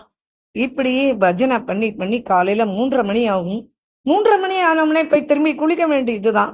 குளிச்சுட்டு சமையல் வேலை பண்ண ஆரம்பிச்சானா ராத்திரி 11 மணி பரியந்தம் அந்த வேலையை முடிக்காம வரமாட்டார். குருநாதர் அப்படி இப்படி போகும்போது வரும்போது பாப்பார், பார்த்து அப்படியே பூரிச்சு போயிடுவார். இப்படி ஒரு சேவை பண்றாளே இந்த சக்கிமாஜி அப்படின்னு ரொம்ப சந்தோஷப்படுவார். இந்த வைஷ்ணவ சேவா, இந்த குரு சேவா இதெல்லாம் பண்ணும்போது மகாமந்திரம் கூட ஜபிக்க மாட்டான். மகாமந்திரம் எடுத்துட்டு இருக்கா, அந்த ஜபமாலையை வச்சுன்னு அப்ப ராத்திரி பண்ணுவா. ஆனா இந்த காரியங்கள் நடக்கும் போது மகாமந்திரம் கூட ஜபிக்க மாட்டா. ஜெய் குருதேவ், ஸ்ரீ குருதேவ், ஜெய் குருதேவ், ஸ்ரீ குருதேவ் அப்படின்னு சொல்லிண்டே குருநாதா குருநாதா குருநாதா அப்படின்னு பாடிண்டே குருநாதர் பஜனை தான் பண்ணுவா. அப்படி பண்ணிண்டே தன்னுடைய வேலையை செய்வா. பெங்கால்லாம் ரொம்ப வெயில் அடிக்குமே. அப்ப கேட்பா, கொஞ்ச நாள் நீங்க ஓய்வு எடுத்து கூடாதா, இப்படி வேத்து கொட்டுறதே அப்படின்னு. இல்லையே, குருநாதருடைய வாக்கு, குருநாதருடைய ஜபம் வாயில போயிட்டு இருக்கும்போது எனக்கு குழுகுழுன்னு இருக்கு, எனக்கு எந்த சிரமமும் இல்லையே அப்படின்னு சொல்வா. இதெல்லாம் பிரியா பிரீத்தமனுடைய சுகத்துக்கு தானே நடக்கிறது, அதுதானே என் குருநாதரனுடைய தேவை அப்படின்னு. இப்படி பண்ணி பண்ணி பண்ணி பண்ணி இதனுடைய பரிணாமம் என்ன ஆச்சு தெரியுமா? கண் எதிரிலேயே பிரியா பிரீத்தமனுடைய லீலைகள் அப்படியே தெரியும். கங்கா நதி அப்படி விஷால் கங்கா அங்க பரந்த கங்கை அப்படியே ஓடின்னு இருப்பான். அங்க பார்த்தானா நல்ல காத்து அடிக்கும், பெரிய பெரிய அலைகள் வரும். இதுக்கு நடுவுல அந்த நௌகா வரும், அந்த நௌகா விஹாரம் தெரியும். அந்த நௌகால ராதையும் கிருஷ்ணனும் அஷ்ட சகிகளோட கூட உட்கார்ந்துன்னு போறது அப்படியே பிரத்யட்சமா கண்ணுக்கு தெரியும். சகிமாஜி உடனே அந்த நௌகா விகாரத்துக்காக எப்படி நம்ம ஸ்ரீயன்னா போட்டிருக்காரோ அந்த மாதிரி நௌகா விகாரத்துக்காக கீர்த்தன்கள் அப்படி பாடுவான். இன்னைக்கும் இந்த சந்தன் உற்சவ் அப்படின்ட்டு அவதீப்தாம்ல போய் பார்த்தேன்னா இன்னைக்கும் அந்த ஒரு மாசம், அந்த மாசத்துல இந்த சந்தன உற்சவம் நடக்கும். ரொம்ப விஷால உற்சவமா நடக்கும். அதுல பார்த்தா அந்த நௌகால இந்த சகிமாஜி அம்மாவுடைய சித்திரப்பட்டத்தை வச்சுட்டு அதுக்கப்புறம் அதுல ராதாகிருஷ்ண யுகலம் அஷ்ட சகிகளோட அப்படியே அதுல வச்சு சகிமாஜி அந்த நௌகா விகார சேவை நடக்கும். அப்போ இந்த சகிமாஜி என்னென்ன பாட்டு பாடினாலோ அந்த பாட்டுக்கள் இன்றைக்கும் பாடுறாங்க இருக்கிற ஜனங்கள். அதை இன்னைக்கும் நம்ம கண்ணால அங்க போனா அந்த சமயத்துல அந்த சந்தன உற்சவ சமயத்துல அதை தரிசனம் பண்ணலாம். அப்படி இவர் சொல்றார், பெரிய பெரிய சாதனைகள் பண்ணணும்னா வீடு எல்லாத்தையும் திறந்துட்டு மலை குகைகள்ல போய் தனியா உட்கார்ந்துட்டு அன்ன ஆகாரம் இல்லாம அப்படியே கண்ணை மூடிட்டு அப்படி தபஸ் பண்ணணும். பண்ணலாம், பண்ணாங்களுமே மனசுல இருக்கிற காமனைகள் குறையணுமே, அது குறையாதே. ஆனா கிரகத்துல இருந்துண்டு குருநாதர் சொன்னபடி நடந்துண்டு ராஜா ஜனகர் இல்லையா, ராஜா அம்பரீஷ் இல்லையா, ராஜாவுடைய மகள் தானே அந்த மீராஜி, தங்க கிண்ணத்துல சாப்பிடுறவ. ஆனா இவெல்லாம் இந்த மாதிரி பெரிய பெரிய பிரயாசைகள்லாம் படல. பிரியா பிரீத்தம், இந்த யுகலத்தினுடைய பிரீத்திக்காக வாழணும் அப்படின்னு பிரயாசப்பட்டா இல்லையா, அந்த ஆசைப்பட்டாலே அதுவே ஒரு சுலப சாதனமா மாறி அவன் மனசுல நம்ம இடம் பிடிக்கணும். குருநாதருக்கு பிரியமான மாதிரி நடந்துக்கணும், குருநாதர் சந்தோஷப்படுற மாதிரி நம்ம வாழ்க்கை அமையணும், அவருடைய பிரீத்திக்காக நம்ம இருக்கணும், அந்த பிரியா பிரீத்தனுடைய பிரீத்திக்காக வாழ பிரயாசப்படணும் அப்படின்னு அதுவே அந்த மனசு ஏகாகிரமாயி பகவானிட போய் லயிச்சு விடுறது. தனியா இதுக்காக தபசு யோகங்கள் யோகா இதெல்லாம் எதுவும் பண்ண வேண்டிய அவசியமே இல்லையே அப்படின்னு சொல்றாரு. வம்சி அலிதான் இப்ப இவருடைய கோயில்லயே இப்ப ரொம்ப விமரிசையா பண்றது ராதாஷ்டமி ரொம்ப நன்னா பண்ணுவா. அவ அப்பா இருந்தார் இல்லையா, அதனால அவ அப்பா தான் எல்லா வரவு செலவு கணக்கெல்லாம் பார்ப்பார், எல்லாம் ரொம்ப நன்னா பண்ணுவார். இப்படி போயின்னு இருந்தது. இப்ப அவ அப்பா காலமாயிட்டார். இப்ப அம்மா இருக்கானா, இப்ப ராதாஷ்டமி அப்பாவுடைய மறைவுக்கு பிறகு வர்ற ராதாஷ்டமி இது. இவருக்கும் நல்லா செலவு பண்ணணும், அற்புதமான போகு தயார் பண்ணணும், பெரிய பெரிய சங்கீர்த்தன்காரெல்லாம் கூப்பிடணும், அப்புறம் பெரிய பெரிய ஆச்சாரியர்கள், பெரிய பெரிய சந்துக்கள், பிருந்தாவன ரசிக பிரமுகர்கள் இவெல்லாம் கலந்துப்பா, அவளுக்கெல்லாம் பேட்டி கொடுக்கணும். அப்புறம் இப்படி செலவு நிறைய ஆயின்னு இருந்தது. அந்த சமயத்துல ராதா குண்ட் இருக்கு இல்லையா, அங்கேருந்து ஒரு பண்டாவத்தர் வந்திருந்தார், பிரஜ்வாசி. அவர் ராதாவனுடைய பிறந்த நாள் அப்படின்றதுனால அந்த ராதாஷ்டமி, அந்த ராதாஷ்டமி அன்னைக்கு அவர் ஒரு பதாயி பாடுறார். இத கேட்ட உடனே ராதை மேல இருக்கிற பிரேம அப்படியே சரோவரம் மாதிரி பொங்க ஆரம்பிச்சது இவருடைய. இந்த பதாயி ரங்கு பரு சேரி கேலி எத்து மகளுமே ஓ சங்கு சங்கு जस कर सेरी खेली रस की चहल में आज व्रज फूलों को रावल विनोद केसर बीजेरी खेली சௌரப் சௌசமே அப்படின்னு இந்த பதாய், பெரிய பதாய், அவர் இத பாடுறார். பர்சானா மாதிரி இங்கேயும் உற்சவம் நடக்கிறது. இந்த கேட்டாரோ என்னமோ இந்த பதாயிய, அவ்வளவுதான் வம்சி அலிக்குள்ள ஒரு பெரிய பரிவர்த்தனம் உண்டாயிட்டு, அவ்வளவுதான் பாவ ராஜ்யத்துல அப்படியே மூழ்கி போயிட்டார். எப்படி வல்லபாச்சாரியர் சூர்தாஸ்க்கு தசமஸ்கந்தத்தினுடைய அனுக்கிரமணிக்கா மட்டும்தானே சொல்வார், காமிச்சாரோ, இந்த ஸ்வாத்மதி உட்பண்ணே அப்படின்னா உடனே அவர் ரந்தோத்சவம் பூரா அப்படியே வர்ணிச்சு பாடினார் இல்லையா? அப்படி இந்த பண்டா அந்த பதாயிய பாடி முடிச்ச உடனே அவ்வளவுதான். வம்சி அலி மகாராஜ் இந்த கல்யாண்ஜி மகாராஜ்னு ஒருத்தர் இருக்கார், அவருடைய பிரபல பதாயி ஒண்ணு இருக்கு. இந்த கல்யாண்ஜியினுடைய பதாயிய இவர் பாட ஆரம்பிச்சார். பர்சானே ரிஷபானு கோப் கர் ஷோபா கி நிதி ஆகிரி அப்படின்னு சொல்லிட்டு அந்த பாட்டு அத பாட ஆரம்பிச்சார். இந்த ரசிகர் மாத்தி மாத்தி மாத்தி எல்லாரும் அவா பாடுறா. அவ்வளவுதான். இவருக்கு ராதைக்காக அழ ஆரம்பிச்சார். சமாளிக்க முடியல. அப்படியே 1.5 மணி நேரம் அப்படியே மூர்ச்சை அடைஞ்சிட்டார். அஷ்ட சாத்வீக விகாரம் தேகத்துல தோணிட்டு மூர்ச்சை அடைவது தானே உங்களுக்கு 8வது விகாரம். இப்படி அப்படியே மூர்ச்சை பங்கமா இட்டு உற்சவத்துல புஷ்ப பிருஷ்டி ஆறுது. இப்ப மூர்ச்சை பங்கம் ஆறிட்டு வடே குமானு ஏலி தானதியா அப்படின்ற அந்த பதம் வருது. அத நினைவுக்கு வருது. உடனே எழுந்தார், ஓடினார். என்னென்னலாம் கையில கிடைச்சதோ அது எல்லாத்தையும் எடுத்து வாரி வாரி வழங்குறார். வெள்ளி என்ன, தங்கம் என்ன, பட்டு பூஷணங்கள் என்ன, எல்லாத்தையும் எடுத்து எல்லாருக்கும் தானமா வம்சியல் எடுத்து கொடுத்துட்டார். எல்லாரும் கிளம்பி போயாச்சு. அன்றைய தினம் பூரா முடிஞ்ச உடனே அவன் அம்மா கணக்கு பார்த்தா 3000 ரூபாய் இருந்தது செலவு. ஒரு நாள் உற்சவத்துக்கு செலவு 3000 ரூபாய். இன்னைக்கு கணக்கு பிரகாரம் பார்த்தானா ஒரு 300 வருஷத்துக்கு முன்னாடி 3 கோடி ரூபாய்க்கு சமானம். அப்படி வாரி வழங்கி இருக்கார். உடனே அவன் அம்மாவுக்கு பையன் பக்தியா தான் இருக்கான், இல்லைன்னு சொல்லல. ஆனா இப்படி அவன் இருக்கிறது அவன் அம்மா மனசுக்கு சரிப்படல. ரொம்ப ஊதாரித்தனமா செலவு பண்றான் அப்படின்னு இவருடைய காது படவே புலம்புனா. உற்சவம் ஆயிடுத்து. சரி, இவரும் பேசி ஒன்னும் பயன் கிடையாது அப்படின்னு விட்டுட்டார். அடுத்த வருஷம் அதே ராதாஷ்டமி வந்தது. தாம் தூம்னு செலவு பண்ணார். 4000 ரூபாய் செலவு பண்ணி முடிச்சுட்டார். ராதாஷ்டமி முடிஞ்சிடுத்து. அவன் அம்மாவால பொறுக்கவே முடியல. அம்மா என்ன பண்ணா, வம்சியலியினுடைய கைய கெட்டியா பிடிச்சிட்டா. வம்சியலி அப்படின்னா அவ்வளவுதான், அதிர்ந்து போயிட்டார். மனைவிக்கு எதிர்க்க இப்படி தன்னுடைய அம்மா ஒரு மாதிரி இவர் தாங்கல. இவருக்கு உன்னே சொன்னா என்ன குபேர கஜானா இருக்குன்னு நினைச்சுட்டு இருக்கியா? அந்த மாதிரி குபேர கஜானா இருந்தா கூட நீ பண்ற செலவுக்கு எல்லாம் காலி ஆயிடும்பா. செலவு செஞ்சதெல்லாம் போதும் போதும். முன்னாடி எல்லாம் கதை சொல்றதுக்குன்னு சொல்லிட்டு போவ, இப்ப அதெல்லாம் கூட எங்கேயுமே போறதுக்கு இல்ல. வருமானத்துக்கு எந்த வழியும் கிடையாது. 4 விதத்துல வருமானம் வந்துட்டு இருந்தது உங்க அப்பா இருக்கும்போது. இப்ப செலவு மட்டும்தான் ஆயிட்டு வருது. உங்க அப்பாவும் இல்ல, ஜெய்ப்பூர் ராஜா அண்ட போவார், அங்க போவார், இங்க போவார். அவரு அந்த வருமானமும் நின்று போயிடுத்து. இப்ப நீ என்ன பண்ற? சதா சேவா சேவா சேவான்னு கீர்த்தன் சேவா அப்படின்னு நீ மூழ்கி போயிடுற. அதனால கொடுக்கும்போது மட்டும் 2 கையால வாரி வாரி கொடுக்குற. வரவுக்கு எந்த வழியும் கிடையாது இந்த வீட்டுல.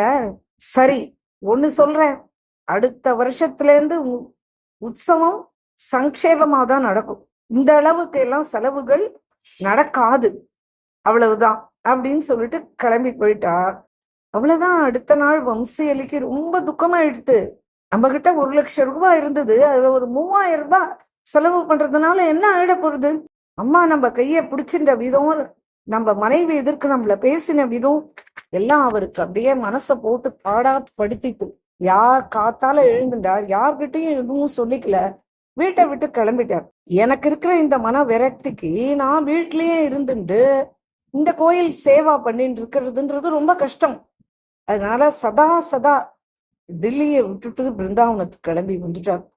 பிருந்தாவனத்திலயும் அவருக்கு அப்பாவுக்கு ஒரு இடம் இருக்கு. கோவிந்த காட்டு ஓரத்துல ராஸ்மண்டல்னு இடம் இருக்கு இல்லையா, அதுக்கு பக்கத்துல லலித் குஞ்சு அப்படின்னு ஒரு இடம் இருக்கு. அது ரொம்ப பழைய குஞ்சுதான், இன்னைக்கும் இருக்கு. அங்க கிஷோரி ரமன்ஜி பகவான் அங்க இருக்கார், இப்பவும் இருக்கார். அந்த வம்சியலினுடைய சமாதி இன்னைக்கும் அங்க இருக்கு. மறுநாளைக்கே அம்மாவுக்கு விஷயம் தெரிஞ்சுடுத்து அவன் வீட்டை விட்டு போயிட்டான்னு. உடனே எங்க போறான், கொஞ்ச நாள் ஆனதும் தானா வந்துடுவான், அவனாலாம் அங்க இங்கெல்லாம் இருக்க முடியாது, அவன் தானே வருவான் அப்படின்னு சமாதானம் பண்ணிட்டு ஒரு பிரயத்தனமும் பண்ணல. இதுக்கு நடுவுல என்ன ஆச்சுன்னா, டெல்லியில கொஞ்ச நாள்ல முகல் ஆபிஷாலின்னு ஒருத்தர், அவன் என்ன பண்ணான், ஆக்கிரமணம் பண்ணி டெல்லியில இருக்கிற பூரா இந்து கோயில்களையும் சூறையாடுனா.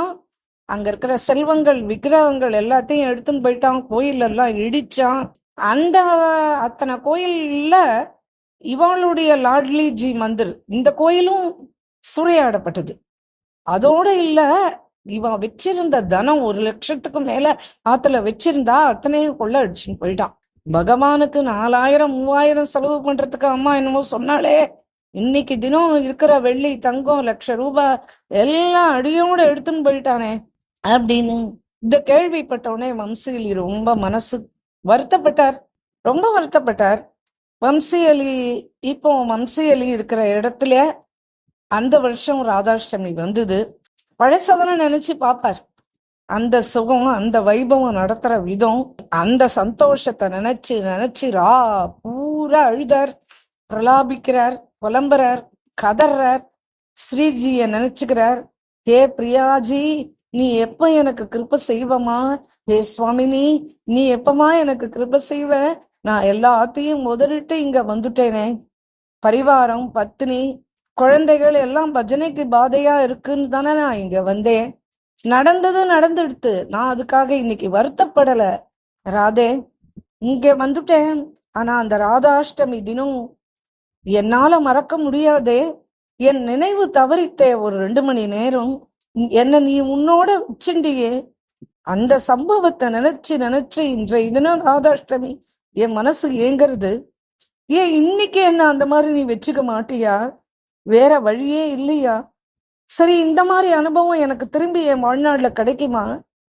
எப்போ என்னுடைய வாழ்நாள்ல நீ என்ன 1.5 மணி நேரம் வச்சுட்டியே, உன்னோடையே நான் இருந்தேனே, அந்த அனுபவம் எனக்குள்ள இனிமே எப்போ ஏற்படும்? இல்ல இந்த ஜென்மத்துக்கு இவ்வளவுதான் இந்த அனுகிரகமா? மா, நீ இல்லாம உனக்கு நான் சேவை பண்ணாம என் வாழ்நாள்லாம் வீணா போறதேம்மா அப்படின்னு கதறி கீழே விழுந்து புரண்டு அழுது துடிச்சு கதறார். ஏன்னா வெளியில தேடுற சுகம் எல்லாமே கல்லுக்கு தானே சமானம். ஆனா உள்ள கிடைக்கிற பிரம்மானந்தம் ஒரு தடவை கிடைச்சாலும் அது வாழ்க்கை பூரா அசை போடுறதுக்கு அது ஒண்ணு போதுமே. அந்த பிரம்மானந்தம் ஒண்ணு தர ஒரு நிரந்தர ஒரு ஆனந்தம், நிம்மதி வேற எது கொடுக்க முடியும்? அத அவர் அன்னைக்கு உணர்ந்தார் இல்லையா? அதுக்காகவே தான் இப்ப இப்படி புலம்புறார், அழறார், கடைசியில அழுதுண்டே தூங்கி போயிட்டார். இப்ப கனவுல ஸ்ரீ லலிதாஜி தரிசனம் ஆனா உடனே மந்திர பிரதானம் பண்ணா. அப்பா, உனக்கு ராதா தரிசனம் கிடைக்கும்பா, நீ கவலைப்படாத, அழாத. அம்மா, நான் என்னமா பண்ணணும் அதுக்காக அப்படின்னு அழறார். நீ உடனே கிளம்பி பர்சானாக்கு போப்பா, அதுதான் வழி அப்படின்னு சொல்லிட்டு மறைஞ்சு போயிட்டா. உடனே காலையில எழுந்துட்டார். ஹா லலிதா, ஹா லலிதா அப்படின்னு சொல்லிட்டு அங்கேயும் எங்கேயும் ஓடுறார். அப்புறம் அப்படியே பர்சானாக்கு கிளம்பினார்.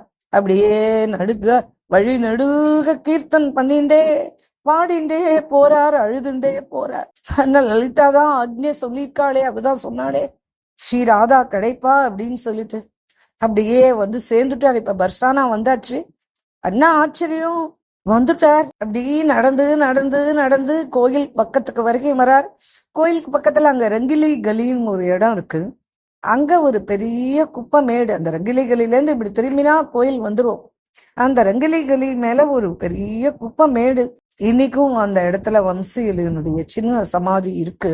எல்லாரும் அங்கதான் குப்பை கொட்டுவா. அந்த இடத்துல இவர் உட்கார்ந்துட்டு இவர் லலிதாஜி என்ன மந்திர ஜபம் ராத்திரி உபதேசம் பண்ணாலும் அதை அப்படியே விடாம அந்த ஜபத்தை சொல்லிண்டே இருக்கார். ஒரு விரஜவாசி குப்பையை கொட்டுறதுக்கு வந்தார். இவரை பார்த்தா இவருடைய சரீரம், இவருடைய தேஜஸ், குடுமையெல்லாம் வச்சுட்டு இருக்காரு. இவரை பார்த்துட்டு, அரே பாபா, உங்களுக்கு பஜனை செய்யறதுக்கு இந்த இடம் தான் கிடைச்சுதா? இவ்வளோ பெரிய பர்சானா, இந்த பர்சானால கேகர் மனம் வேற இருக்கு, உங்களுக்கு வேற எந்த இடமும் கிடைக்கலையா? குப்பமேட்ல உட்கார்ந்துட்டு இப்படி நீங்க பண்ணிட்டு இருக்கீங்களே அப்படின்னு வம்சியலி சொல்றார். நான் இங்க உட்கார்ந்து இருக்கிறதுக்கு காரணம் என்ன தெரியுமாமா? உங்களை மாதிரி இருக்கிற விரஜவாசிகள் இருக்கேளே, ஸ்ரீஜி கிருப்பையினாலதானே நீங்க இந்த பர்சானால வாசம் பண்றேன். அதனால நீங்க தானே ஸ்ரீஜியினுடைய பரிக்கர்கள். உங்களுடைய சரண ரஜ்ஜு எனக்கு பிராப்தி ஆயிடுத்துன்னா அப்புறம் பிரியாஜியினுடைய பிரியத்துக்கும் கிருபைக்கும் நான் ஆளாறது ரொம்ப சுலபம் இல்லையா?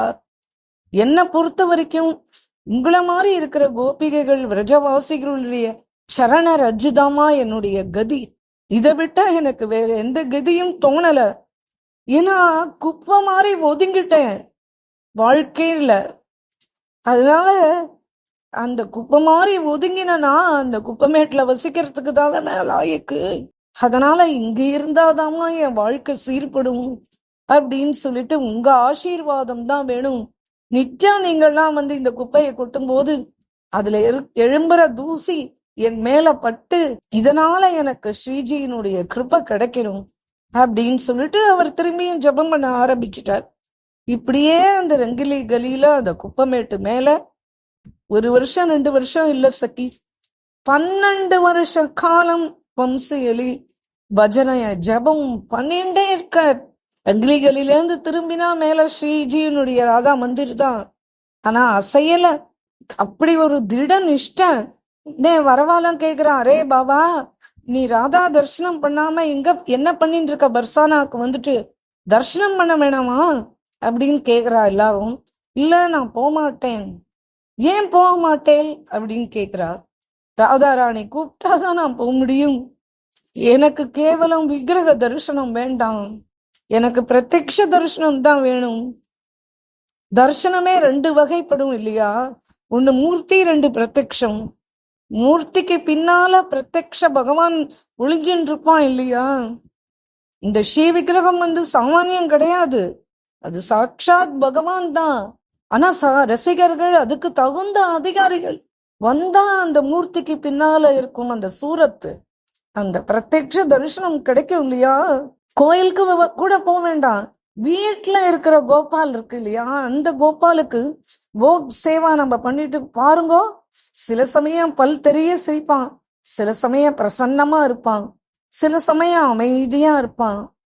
இப்படி பிருந்தாவனத்துல இருந்த ஆச்சாரிய ஜனங்கள் அவளுடைய மூர்த்திகளோட பேசிட்டு தானே இருந்தா. ராதாரமன் கோபால் பட்ஜி கிட்ட பேசலையா? இப்போ ராதாரமன் பேசுவான். ஒரு நாளைக்கு சயன ஆர்த்தின் போது ராதாரமன் அவருக்கு ஜல் ஜாடி இருக்கும், அதுல தண்ணீர் உப்பி வைப்பார். அதை வைக்க மறந்து போயிட்டார் அந்த குசைஞ்சி. தட்ஜான ஒரு ஸ்தானம் இருக்கு பிருந்தாவனத்துல. அந்த மகன்ஜி ரொம்ப பெரிய சித்தர். அவருக்கு ராதாராமன்னா ரொம்ப பிராணம். ஒரு நாளைக்கு அன்றைய தினம் ராதாராமன் என்ன பண்ணா, அவருடைய கனவுல போய் இந்த மாதிரி எனக்கு குசைஞ்சி ஜல்ஜாடியில தண்ணியே வைக்கல, எனக்கு ரொம்ப தாகமா இருக்கு, எனக்கு உடனே தண்ணி வேணும் அப்படின்னு அவருடைய கனவுல போய் சொன்ன உடனே அந்த மகன்ஜி என்ன பண்ணார், அவர் நேரா அங்கேருந்து கிளம்பி இந்த குசைஞ்சியனுடைய வீட்டுக்கு நடுராத்திரி கதவை தட்டுறார். இவர் பயந்து போய் அர்த்தராத்திரி யார் கதவை தட்டுறதுன்னு திறந்து பாக்குறாரு. உடனே என்ன என்ன மகன்ஜி நீங்க வந்திருக்க, என்ன விஷயம்? இல்ல ராதாராமன்ஜி சொப்னம் கொடுத்தார். இப்படியா? என்ன சொன்னார்? இல்ல ரொம்ப தாகமா இருக்கான், தண்ணியே நீ வைக்கல அப்படின்னு. இல்லையா நான் வச்சேனே. சரி, சித்த மகாத்மா இவர் சொல்றாருன்னா அதுல தப்பு இருக்காது, நான் ஒருவேளை நான் வைக்காம வந்திருப்பேனோ என்னமோ தெரியல அப்படின்னு சொல்லிட்டு உடனே உள்ள போய் குளிச்சுட்டு ராத்திரி ஓடி போய் ராதாரமனுடைய கதவை திறந்து கர்ப்ப கிரகத்துக்குள்ள போய் பார்த்தா நிஜமாவே அந்த ஜல்ஜாரியில தண்ணி வைக்கல. அதுக்கப்புறமா தண்ணி அதுல ஒப்பி வச்சார். அப்படி ராதாரமணன் பேசுவான். இந்த கிருபா சக்தி யார்கிட்ட இருந்து கிடைக்கும்? குருதேவர் ஒருத்தராலதான் இந்த கிருபா சக்தியை வழங்க முடியும்.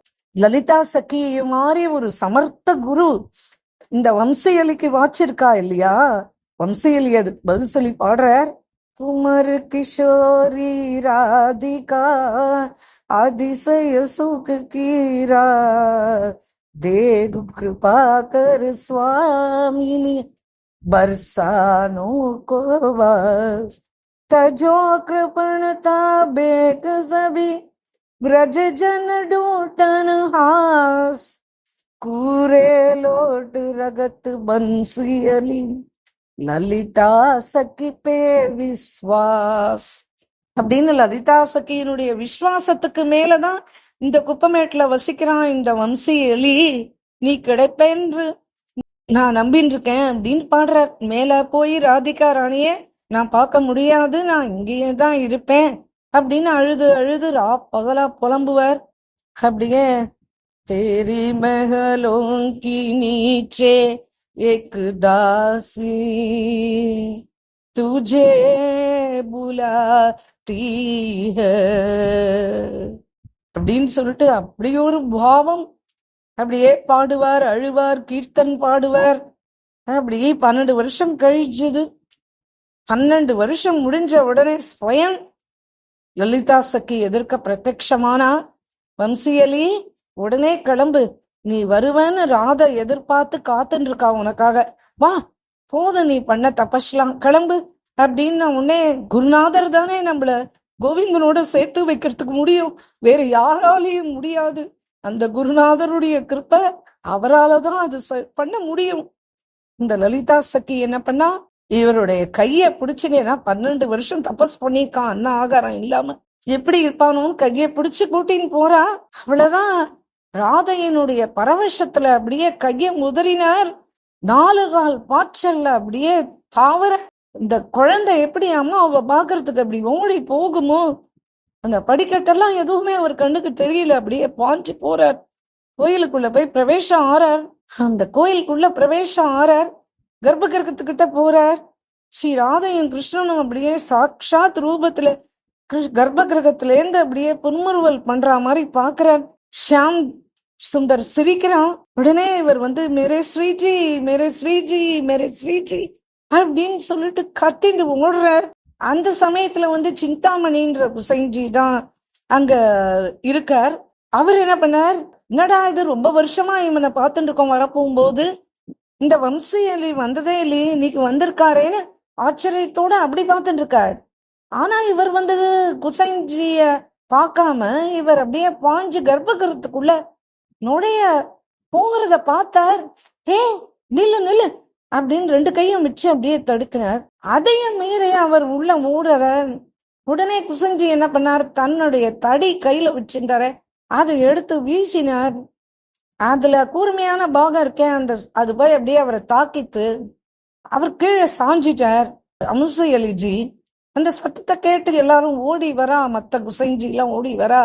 எல்லாரும் ஓடி வந்த உடனே இதுக்கு நடுவுல இப்போ சிந்தாமணி குசைன்ஜி ஒரு அதிசயத்தை தன் கண்ணால பாக்குறார். இவரோ கர்ப்ப கிரகத்துக்கு வெளியில சாஞ்சு கிடக்கிறார். உள்ள இவருடைய ஹிருதயத்திலேருந்து ஒரு சகி கிளம்பி ஸ்ரீஜியினுடைய காலில் போய் விழுந்து நமஸ்கரிக்கிறார். ஸ்ரீஜி தன்னுடைய 2 கையினாலையும் அவளுடைய தலைய வருட இத பாக்குறார். சிந்தாமணி புரிஞ்சுட்டார், அரே வம்சியலி இப்ப 2 ஸ்வரூபமா ஆயிட்டார். வம்சியலி இப்ப நம்ம அடிச்சதுனால அவன் வெளியில சாட்சி கிடக்குறான். ஆனா உள்ள இருக்கிற அந்த ஸ்வரூபம், அந்த சக்தி, அந்த கோபி ஸ்வரூபத்துல, அந்த வம்சியலனுடைய உள்ளத்துல, அந்த சித்த தேகத்தோட அப்படியே லீலா பிரவேசம் ஆயிட்டாரே. குசைன்ஜி ஆச்சரியப்படுற. வம்சியலி இப்ப எழுந்துட்டார். அவருடைய பாதத்தை பிடிச்சிட்டார், குசைன்ஜியினுடைய பாதத்தை. மன்னிச்சுக்கோங்க மாமா, மன்னிச்சுக்கோங்க அப்படின்னா. இல்லப்பா, நீ குப்பமேட்டுல ரொம்ப நாளா உட்காந்துருந்த, நீ ஓடி வந்த விதமும் தலையும் நீ ஓடுற விதமும் பார்த்தா உன்னை பைத்தியம்னு நாங்க நினைச்சுட்டு இருந்தோம். உன்னுடைய சேஷ்டிதங்களை பார்த்து நாங்க உன்னை தப்பா புரிஞ்சுட்டோம். நாங்க தான் உங்ககிட்ட மன்னிப்பு கேட்கணும், ஷமா ஷமா அப்படின்னு சொல்லிட்டு அழறார். நான் உங்களை அடிச்சுட்டேனே, எனக்கு ரொம்ப வருத்தமா இருக்கு, நீங்க சாதாரணவர் இல்ல அப்படின்னு சொல்லிட்டு குசைன்ஜி ரொம்ப வருத்தப்படுறார், அழறார். உடனே அவர் என்ன பண்ணார், வம்சியில 2 கையும் குபிச்சுட்டு குசைன்ஜி கிட்ட, நீங்க எனக்கு நீங்க எந்த அபராதமும் பண்ணல, நீங்க எனக்கு கிருப்பதான் பண்ணே, நீங்க என்னை கடால நீங்க அடிக்கலன்னு வச்சுக்கோங்க, நான் மூர்ச்சிச்சு விழுந்துட்டேன். ஆனா என் உள்ள இருந்த ஆவல் அது என்ன பண்ணிட்டு, அந்த காங்ஷ அது என்ன பண்ணிட்டு, அந்த பரிதவிப்பு அப்படியே போய் ஸ்ரீஜியினுடைய சரணத்துல விழணும் நான் நினைச்சது. அந்த லலிதா குரு சக்கி இருக்கா, அவளுடைய கிருப்பையினால என்னுடைய தபசு, என்னுடைய காங்ஷ, என்னுடைய பரிதவிப்பு எல்லாம் ஒரு வடிவம் எடுத்து உள்ள போய் ஸ்ரீஜியினுடைய சேவைக்குள்ள கலந்துட்டு, நீங்க மட்டும் அடிக்கலனா இது சித்திச்சிருக்காதே, நீங்க என்ன தப்பா புரிஞ்சுட்டேன், நான் வெறும் வரட்டு சன்னியாசி இல்ல, நான் ஒரு கிரகஸ்தன். டெல்லியில உள்ள லாட்ஜி கோயில் இருக்கே, இந்த கோயிலோட சேவகன் தானா. ஆனா இன்னையில இருந்து நீங்க தான் எனக்கு தீர்த்த குரு ஆயிட்டே. அப்படின்னு காலில் விழுந்து கதறி எழுதார். இன்னைக்கும் வரைக்கும் வம்சியலி பரம்பரைக்காரா இந்த சிந்தாமணி பிசைஞ்சி வம்சத்துக்காராள் தான் குரு. வருஷத்துல ஒரு தடவை எப்பாவது வந்து மரியாதை பண்ணிட்டு போவா. வம்சியலி இப்போ வந்து அச்சேத்த அவஸ்தையில போயிட்டார். பிரதி தினம் தரிசனம் பண்ண போவார் இதுக்கப்புறமா.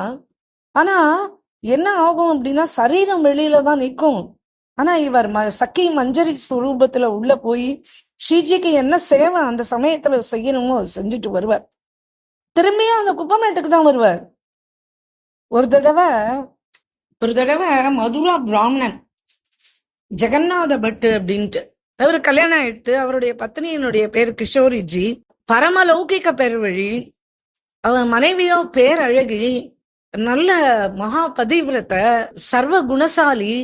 பிரபுவனுடைய லீலை என்ன ஆகுதுன்னா, இவ்வளவு சௌந்தரியம் இவ்வளவு எல்லாம் இருந்து கூட சின்ன வயசுலயே இவர் அந்த பத்னியை எழுந்துடுறார். அந்த தினமே இவர் பைத்தியமாயிட்டார். ஹா கிஷோரி, ஹா கிஷோரி, ஹா கிஷோரி அப்படின்னு அழுவார், அரற்றுவார். அங்கேருந்து அலைஞ்சு அலைஞ்சு விரஜம் பூரா சுத்துவார், தேடுவார். அப்புறம் அப்படியே வர்சானாக்கு வந்துட்டார் ஒரு தடவை. ஹா கிஷோரி, ஹா கிஷோரின்னு கத்துண்டே ரா பகல் பர்சானால அலைவார். ஒரு நாளைக்கு ராத்திரி கேகர வனத்துல வந்து பிரியா பிரீத்தம் 2 பேரும், அது நித்திய விகார ஸ்தலம் தானே, அங்க வந்து ராஸ்மண்டல் இன்னைக்கும் அங்க இருக்கு. அங்க நிசப்தமா இருக்கு. பிரியா பிரீத்தம் இருக்கா, லலிதா சகி, விஷாகா சகி, அஷ்ட சகிகள் இருக்கா. இவர் வந்து ஆ கிஷோரி ஆ கிஷோரின்னு கூவி கூவி அழறார். உடனே லலிதா சக்கியினுடைய காதுல ஸ்ரீஜி சொன்னா, என் பேரை யாரோ ஆர்த்த பூர்வமா கூப்பிட்டுட்டே இருக்கா, யாருன்னு போய் பார்த்துட்டு வா அப்படின்னு சொன்னார். உடனே லலிதா சக்கி போயிட்டு வந்து சொன்னா, இல்ல அது வந்து ஒரு பரம லௌகிகன், அவர் மனைவியினுடைய பேர் கிஷோரியே, அவரை நினைச்சுட்டு அவர் அப்படியா மனைவி காலமாயிட்டா சின்ன வயசுலயே, அதனால அவ மேல இருக்கிற பிரேமையில அவர் கிஷோரி கிஷோரின்னு கத்தின்னு இருக்கார் அப்படின்னு சொல்லிட்டு லலிதா சக்கி வந்து சொன்னார். உடனே கிருஷ்ணன் சொன்னா, அவன் பரம பதித்தன். உடனே ராதைக்கு ரொம்ப கோபம் வந்துடுது. ராதை சொன்னா, யார போய் நீங்க பதித்தன்னு சொல்றேன்? யார் பதித்தன்? சூரியனுக்கு எதிர்க்க அந்தகாரம் வர முடியுமா? வர முடியாது இல்லையா? அவன் என்னுடைய பேரை சொன்ன பிறகு அவன் எப்படி பதிதனா இருக்க முடியும்? அவன் என் பேரை சொல்லி கூவி எழுறான் இல்லையா, அவன் பதிதன் கிடையாது. உடனே கிருஷ்ணன் திரும்பி சொல்றாரு, அவன் உன்னை கூப்பிடல, அவன் மனைவியினுடைய பெயர் கிஷோரி, அவ இறந்து போயிட்டதுனால அவ மேல இருக்கிற ஆசக்தினால அவன் வந்து கிஷோரி கிஷோரின்னு பைத்தியம் பிடிச்ச மாதிரி தினம்தான் அழுதுன்னு இருக்கான் அப்படின்னு சொன்ன உடனே ராதா சொன்னா, அவ மனைவி பேர் கிஷோரி, எத்தனை வருஷமா அவனுக்கு அவளை தெரியும்? என் பேரும் கிஷோரி தான். இந்த கேகர மனத்துல இப்போ கிஷோரி நான் தானே, நான் கிருப செய்வேன். காரணமாவோ அக்காரணமாவோ என் பேரை கூப்பிட்டாச்சு அப்படின்னா நான் அவளுக்கு வந்து அனுகிரகம் பண்ணியே ஆவேன் அப்படின்னு சொல்லிட்டு லலிதா சக்கிய காதுல சொல்லி ஜெகநாத் கிட்ட அனுப்பிச்சு வச்சா. இப்ப லலிதா சகி ஜெகநாத் கிட்ட வந்தா, நீ கிஷோரி கிஷோரின்னு கூப்பிட்டப்பா, இப்போ சாக்ஷாத் ஸ்ரீ ராதை என்ன அனுப்பிச்சு வச்சிருக்கா உங்ககிட்ட. ஷியாம சுந்தரனுடைய கருணா ஸ்வரூபம் தான் ஸ்ரீராதை.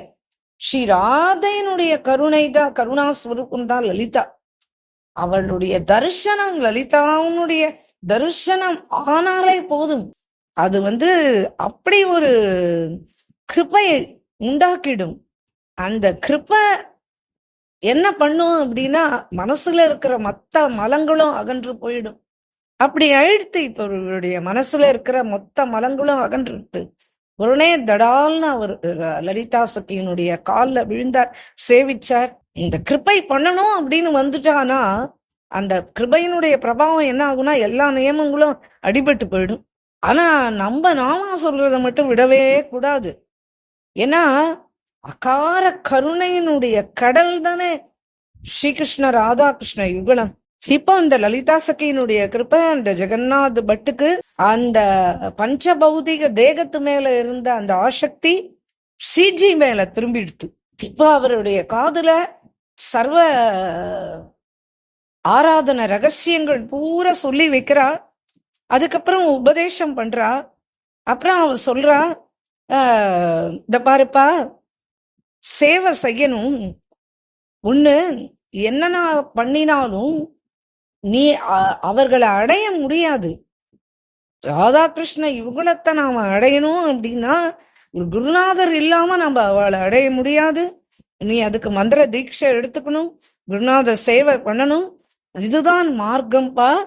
அது இல்லாம இந்த ராதாகிருஷ்ண யுகலத்தினுடைய அந்த வட்டத்துக்குள்ள நீ நுழைய முடியாதுப்பா. அதனால நீ அங்க ரங்கிகளிக்கு போ. அங்க ஒரு மகாத்மா உட்கார்ந்து இருப்பார், அவருடைய பேர் வம்சி அலி. அவரையே நீ சாட்சாத் குருவா ஏத்துக்கோ.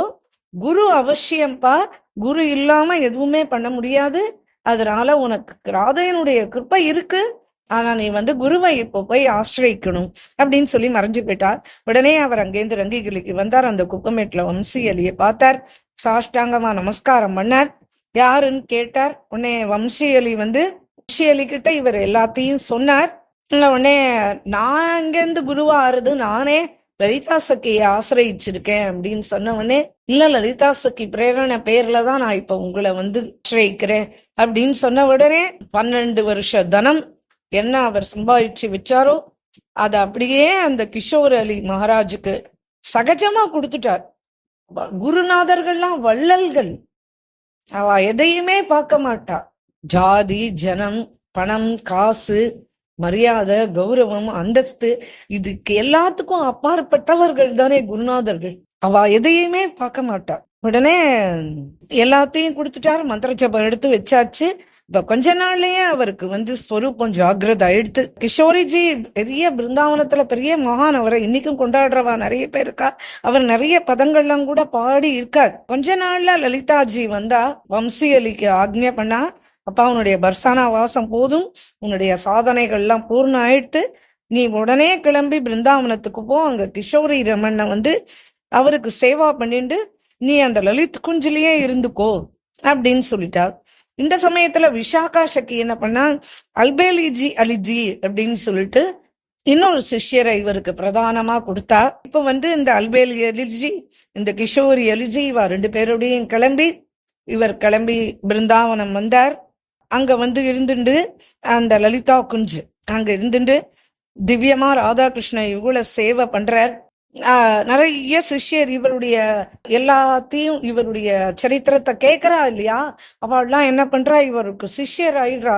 இப்படி லலிதா சக்கியினுடைய அனுகிரகத்தினால இவருக்கு இந்த ஜென்மத்திலேயே, இந்த 12 வருஷ காலத்திலேயே இவருக்கு ராதை பிரத்யட்சமாயி ராதைக்கு போய் இவர் இப்படி சேவா பண்ற பாக்கியம் எல்லாம் அவருக்கு கிடைச்சது. இந்த கிஷோரிஜியை இப்படி மாத்தி அவரும் இப்படி பரமலௌகிகரை இப்படி மாத்தினார். அப்படி எல்லாத்தையும் கேட்டு பெரிய பெரிய சேட்டுக்கள்லாம் இவரை தேடி வருவா. இப்போ என்ன ஆச்சு அப்படின்னா, அந்த கோயிலை புதுப்பிச்சுட்டா. இப்ப ராதாஷ்டமி வந்துட்டு இவருடைய பிரபாவமா 4 பக்கமும் பரவி இருக்கு. எல்லாம் பணத்தை சேட்டுக்கள்லாம் கொண்டு கொட்டுறா.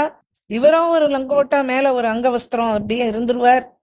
சதா லீலா ஸ்மரணையில மூழ்கிடுவார். ராதாஷ்டமி வந்ததுன்னா மட்டும் பிரேம பூர்வகமா அகோ விமரிசையா கொண்டாடுவார்.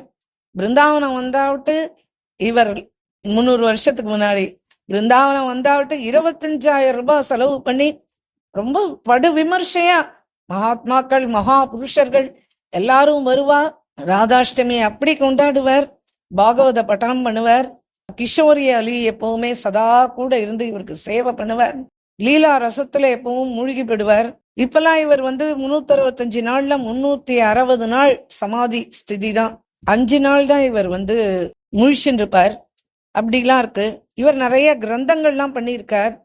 இவர் ராதா சித்தாந்தத்துல ராதா தத்துவ பிரகாஷ் அப்படின்னு சம்ஸ்கிருதத்துல ஒரு கிரந்தம் பண்ணியிருக்கார். அப்புறம் ராசபஞ்ச அத்தியாய்க்கு டீக்கா பண்ணியிருக்கார். ராதா உபனிஷத்துக்கு மேல டீக்கா பண்ணியிருக்கார். அப்புறம் ஹிருதய சர்வஸ்வ அப்படின்னு ஒரு பிரஜ பாஷையில ஒரு கிரந்தம் பண்ணியிருக்கார். அப்புறம் லாட்லி பதாயி, லலிதாஜி பதாயி அப்படிலாம் நிறைய பண்ணியிருக்கார். நிறைய புஸ்தகங்கள் இவர் எழுதியிருக்கார். இன்னைக்கும் லலிதா குஞ்சுக்கு போனா அங்க இவருடைய கிரந்தங்கள்லாம் இருக்கு. அதெல்லாம் அங்க இருக்கிறவாள்லாம் அந்த அந்த இதுல வரவாள்லாம் அதெல்லாம் இந்த கிரந்தங்கள்லாம் வாசிக்கிறார். இவருக்கு ஆச்சாரிய நிஷ்டையும் இவருக்கு ரொம்ப அதிகம் உண்டு. இவர் என்னுடைய குரு லலிதா சக்கி தான், பரம கிருபாளு கருணாமயி அப்படின்னு ரொம்ப கொண்டாடுவார். இவர் ஒரு ஸ்லோகம் பண்ணியிருந்தார், அது அங்க எழுதி போட்டிருக்கா. ஷியாம் சுந்தரை விட தயாளு ஸ்ரீஜி ஸ்ரீஜியை விட தயாளு லலிதாஜி அப்படின்னு சொல்லிட்டு அடிக்கடி சொல்லுவார். ஆனா இவரை பத்தி பிரகாசப்படுத்துறதுக்கு இப்பவும் இவருடைய ஃபாலோயர்ஸ் எல்லாம் இருக்கா. அப்புறம் ராதா நாம் மகிமா அப்படின்னு ஒரு கீர்த்தன் பண்ணியிருக்காரு, ரொம்ப நல்லா இருக்குமா. அப்புறம் இந்த மெஹந்தி, அதுக்கு ஒரு கீர்த்தன் பண்ணியிருக்காரு. மெஹந்தி போடுற சமயத்துல பாடுற கீர்த்தன், ராதைக்கு மெஹந்தி போடுற சமயத்துல பாடுறது. இதெல்லாம் இந்த கீர்த்தன்கள்லாம் இவருடைய கீர்த்தன்கள் தான் இன்றைக்கும் பர்சானால பாடின்னு வரா. வம்சியலி சதா ரசத்துலதான் மூழ்கி இருப்பார். இதுக்கப்புறம் இப்படியே கொஞ்ச நாள் போக போக போக உட்கட விரக வேதனையில அப்படியே தவிக்க ஆரம்பிச்சிட்டார். நித்திய தர்சனம் கிடைச்சாலும் தவிப்பார். பிரேம ராஜ்யத்திலேயே மூழ்கிடுவார். முதல்ல தர்ஷனம் ஆலையேன்ற விரகம், அதுக்கப்புறம் தர்ஷனம் ஆறுது ஆனா அது நிரந்தரமா இல்லையேன்ற விரகம். இப்படி மூணாவது ஸ்திதி தர்ஷனம் ஆறுது, லீலா சுகம் இருக்கு, ஆனா அது சதா நிரந்தரமா அனுபவிக்க முடியலையே இந்த தேகத்தினால. ஏன்னா சரீர தர்மம்னு சிலதெல்லாம் இருக்கு. அந்த சமயம்ல அந்த கடமைகள்லாம் ஆற்ற வேண்டிய சமயம் வரும்போது அந்த அந்த கொஞ்ச நேரம் விரகம் கூட சகிக்க முடியலையேன்னு தாபம். அப்படியே சில நாட்கள் அப்படியே யமுனை கரையிலேயே அப்படியே படுத்து கிடப்பார். நாட்கள் வெயில் மழை எல்லாத்துலயும் நனைஞ்சுட்டு அப்படியே படுத்துட்டு இருப்பார். இவரை சுத்தி இவருடைய சிஷ்யர்கள்லாம் இருப்பார். திடீர்னு எழுந்துப்பார். அதோ பாரு அந்த நௌக்கால பிரியா பிரீத்தம் 2 பேரும் இத்தனை நாள் என்னோட இருந்தாளே, இப்ப கிளம்பி போயிட்டாளே, அவளை எப்படியாவது நிறுத்தி வைப்பா அப்படின்னு சொல்லிட்டு அழுவார். படகு போயிடுத்தேன்னு அழுவார். அந்த மண்ணில் விழுந்து பொருளுவார். ஆவேசத்துல கதறுவார். திரும்பி போய் யமுனையில குதிப்பார். எப்படி ஆஸ்வாதனம் ஆறுதுன்னு தெரியல.